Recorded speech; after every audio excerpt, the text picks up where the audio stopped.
Welcome back to Most Amazing Top 10. Here are the top 10 real evil people who claim to be from hell. Number 10, Niccolo Paganini. We'll ease into this demonic list with the late Italian composer Niccolo Paganini. This man knew how to play the violin a little too well, some would say. The 18th century icon brought romance to violin technique. Yeah, you're welcome, right? Not bad. He studied with many violinists over his life, but what really explains his skill is the fact that his mother made a deal with the devil when the lad was only 6 years old. Nice. Some Dr. Doom stuff going on there. Niccolo leaned into these accusations and actually used it so people wouldn't mess with him at all, right? Like he was like, yes, I am the devil, get away from me. Like he was kind of enjoying it in a way. Thinking back now, I'm like, yeah, I get that. The guy needed to invent romance via a violin. Stop asking him about his mom and the devil. Leave him alone, enjoy his lovely music instead. When the musician passed away at age 36, there wasn't a church that wanted to take him. Which is, I mean, yeah, come on, that's pretty rude. Yes, we'll enjoy your music for years to come, but we won't bury you. Yes, cue sad violin music. That you wrote, probably. Number 9, Arne Cheyenne Johnston. This was the famous Devil Made Me Do It case. If you've watched the new Conjuring sequel with the same title, this case should ring a familiar bell.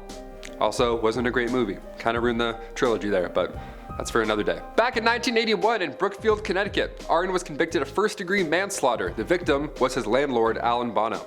Prior to this, about 2 months prior, the Glatzel family witnessed their son David host a demon, as some families do. David was behaving strangely. The family was confident that this was work from the devil, so they called in the pros. They called in Ed and Lorraine Warren, the pros. This was a process that lasted days, and witnesses say that the demon that fled out of the body of David was the same demon that took over Arne a few months later. The same demon that made him attack his landlord. Hence the devil making him do it. Arne was convicted. He served 5 years out of a 10 to 20-year sentence. Yeah, he got out early because of good behavior. Number 8, David Berkowitz. Also known as the Son of Sam, David Berkowitz is a killer who again thinks that he works for the devil. Always a great kickoff to horrible events. This time, the real culprit for horrible crimes was a demon who had taken the shape of a dog that belonged to his neighbors. Some Tim Burton stuff going on here. That was the said demon that made David do it, okay? The Conjuring 4, the devil dog next door, made me do it. Ed and Lorraine confirmed. He led authorities on one of the largest manhunts ever seen in New York, and in true twisted killer fashion, he left notes behind. Trying to be arrogant, thinking he would never get caught, right? All that horrible shit. You know, working at 9 to 5 in the underworld, you'd think there'd be more places to duck and cover and maybe hide, but David was caught and then convicted. We got him. We got him. There we go. I was there, for sure. He later admitted to making up the dog story. Okay. Crazy. Shocker. But he did say that instead he was a member of a violent satanic cult and his crimes were committed as part of that. So it actually got worse, if anything. He's like, hey, the dog part's made up. But I am the devil. Ha! I gotcha. Number 7, Ronald DeFeo. Right into horrible shit. Moving on to another case that inspired more Hollywood horror, if you may. If you've seen Amityville Horror, in some ways this should ring more bells, although the movie adds a strong paranormal aspect that was never present in reality. No devils making anybody do anything, really, here. Ronald was charged and convicted of taking the lives of his entire family, and last year he passed away in jail at the age of 69. After his passing, certain letters that he had written were released. Now, before his death, Ronald had given many different accounts of what actually happened on that terrible night, which has now made it impossible for anybody to figure out. Ronald himself stated before that there was no demon, that the real demon was him. Number 6, Oliver Cromwell. Going back to the night of September 3rd, 1658. Do you remember? No, none of us do. It's so long ago.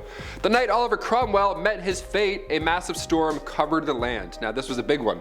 Once the British monarchy took control over their government, this guy's body was publicly displayed. For lack of a better way to put that, okay? It was gross. They didn't like him. They weren't the biggest fans of him, okay? Let's just say that. Cromwell was often depicted with devil horns in history, so we'll take this hell claim with a grain of salt. A grain of salt in the shape of a star. In the mid-1600s, Charles I was represented as this lord, an ally of Christ, while Cromwell, he was the opposite.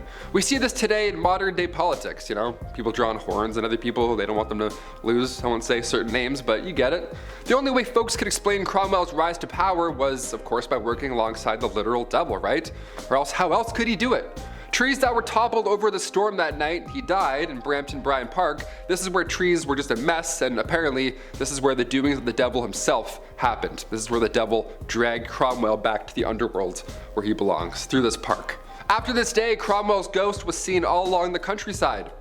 Have you seen the ghost of Oliver Cromwell? Sound off in the comments below. It's a weird sentence, never typed that in before. What's up, YouTube? Have you seen Oliver Cromwell? Let's dive in. Number 5. John Dee. Not to be confused with John Doe, although he's quite popular as well, don't get me wrong. Different guy, but you know, he has a lot of jobs. He works many places.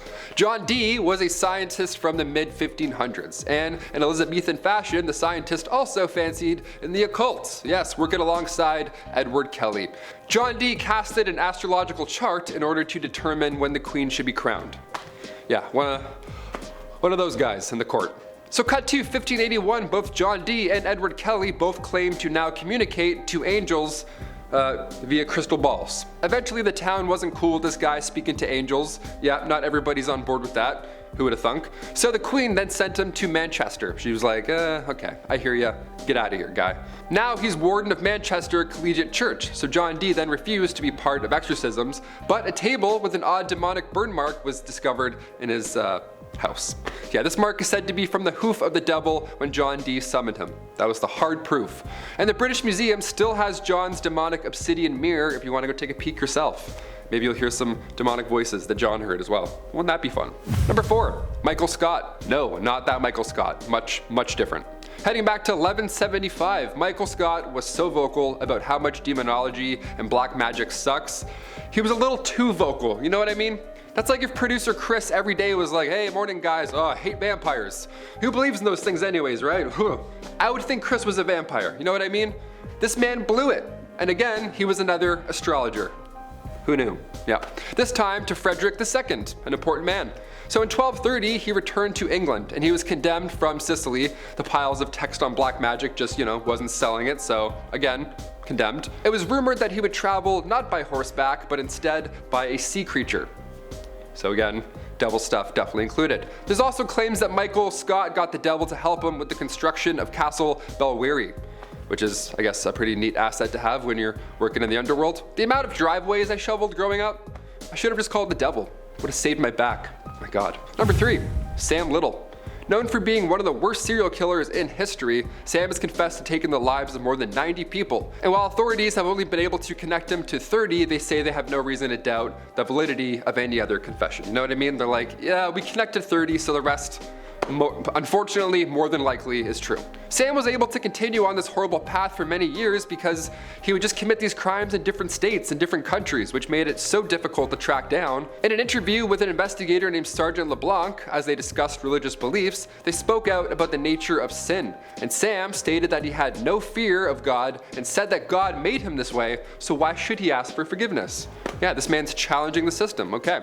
He said that God knew everything he did, and he also allegedly told a few selected people that he believed that he himself was the devil. So yeah, there it is. It's always something. Number 2, Louis Garavito. Louis gained a nickname from the media of the Beast, and I think that's a pretty good indication of where this is going in the sense of horrible crimes. Every horrible killer gets a nickname, like their MCU villains. What's going on with this? It is so cringe. Nothing's more cringe than a nickname in your 40s, unless you're a wrestler. That's it.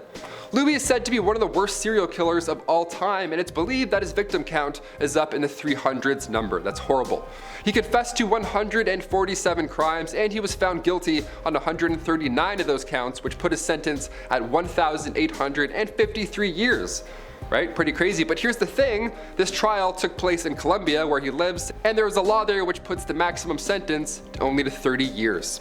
Yeah, he was sentenced in 1999, meaning that, oh, quick maths here, yeah, he's getting out soon, and there's a chance he can get out early for good behavior. Yeah, you just sat up a little bit, didn't you, watching this video? As you should. According to Louis himself, he committed these crimes because he had made a deal with the devil, and he explained that a satanic ritual was involved in all of his crimes. So, yeah, heads up Whoville, I guess. And finally, number 1, Jeffrey Dahmer.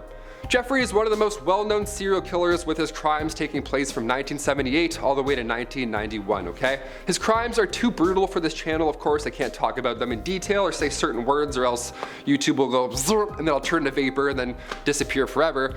But he is known for taking the lives of 17 different people. At his trial, not only did he plead not guilty, but his attorney had some interesting words for the court. His attorney stated that his bloody pattern has caused him to believe that he was the devil, which was intended to bolster his insanity plea. Again, the devil made me do it, type of bullshit. His attorney said that he became enamored, overwhelmed, and caught up in the character from the movie The Exorcist 3. He said the character was Satan because, he was the personification of evil and all that horrible stuff. So not only was Jeffrey found to be sane and ended up being sentenced to multiple life sentences in prison, thankfully, but not too long after his sentence started, he was killed by a fellow inmate. I wonder if the devil also made him do it. That would be ironic, wouldn't it? That'd be like a crossover in the Conjuring universe that James Wan would get rich off of. There you go.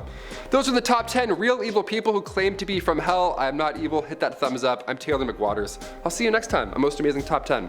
Bye.